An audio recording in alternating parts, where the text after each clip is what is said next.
Hello बच्चों, आइए इस सवाल को हल करते हैं। एक वस्तु का अंकित मूल्य 800 रुपये है। दुकानदार पहले 10% और फिर 5% की छूट देता है। अंकित विक्रय मूल्य ज्ञात कीजिए। यानी कि जो उसका मूल्य है 800 रुपये है और 2 बार छूट मिलती है। तो इसको किस तरीके से, यानी कि 10 और 5 को जोड़ देंगे 15% की छूट है। नहीं, इसमें हम इस सवाल को हल कैसे करेंगे? तो वस्तु का अंकित मूल्य क्या है वो लिखेंगे। वस्तु का अंकित मतलब जो मूल्य है, ठीक है। अंकित मूल्य क्या है? 800 रुपये है, ठीक है। पहली छूट क्या देता है दुकानदार? पहला छूट निकालेंगे, ठीक है। तो 800 पे कितना देता है? 10%। 10% हटेगा तो 100 हो जाएगा।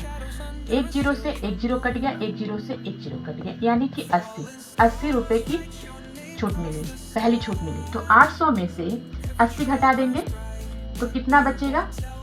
720 रुपए। अब 700 जो 20 रुपए बचे, तो अब ये 800 पे नहीं छूट मिलेगा, अब 700 पे मिलेगा। तो दूसरा छूट लिखेंगे। दूसरा छूट कितना है? 700 पे लगेगा, ठीक है। 720 पे, क्योंकि 800 पे 80 रुपए मिल चुके हैं। और कितना है दूसरा छूट? 5% है। तो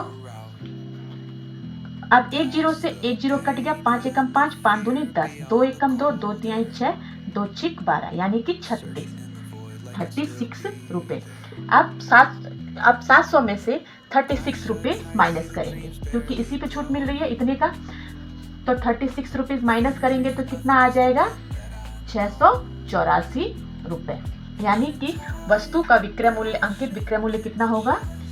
तो लिखेंगे विक्रय मूल्य बराबर 684 रुपए।